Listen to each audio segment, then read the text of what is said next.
right, so today's question of the day comes from two people. They generally ask me the same overall topic, which is which branch should you choose? So Sauce Madrid asks, hey, what branch should I choose for this particular rate?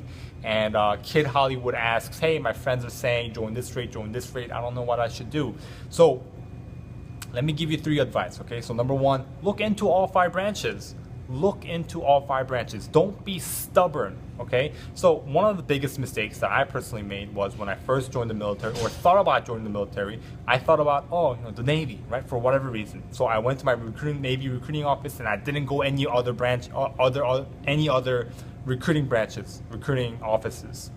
I wish I looked into all 5 branches because there are subtle differences. Okay, which leads me to my second point is look at the lifestyle of that particular military branch. Okay, look at the lifestyle. Okay, so for example, Army and Marines, they are definitely much more physical compared to the other branches, the Navy, Air Force, and the Coast Guard. Okay, they are definitely much more physical. My brother is in the Army National Guards. Okay, so when I talked to him about his boot camp experience, each day they ran about 3 miles a day.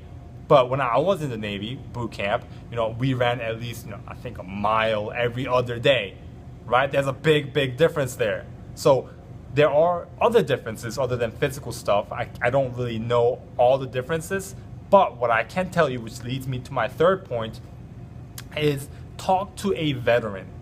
Okay, talk to a veteran that's been in for 20 years. So I know somebody that's been in the Army for 20 years, and he recommends, from his opinion, from his experience, hey, go into the Air Force number 1, the Navy number 2, and the other branches. I forgot exactly after that, but that's what he recommended. And I asked why, and he said, well, Air Force and the Navy are more of what you know than physical stuff. Right? In the Army and the Marines, they are definitely much more physical, and also don't be in a branch where your bullets are flying. Right? That's basically his recommendation. Right? So I'm not saying you're not being in the Air Force and the Navy, you will avoid bullets at all times, but you will be less exposed, is what he was trying to say.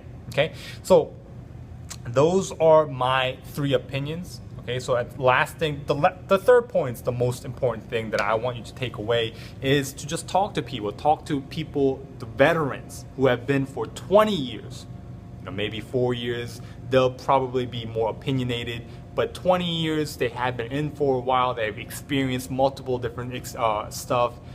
That's the best people that I think that you should talk to. Even officers, retired officers, or maybe even commissioned officers that are currently active. All right.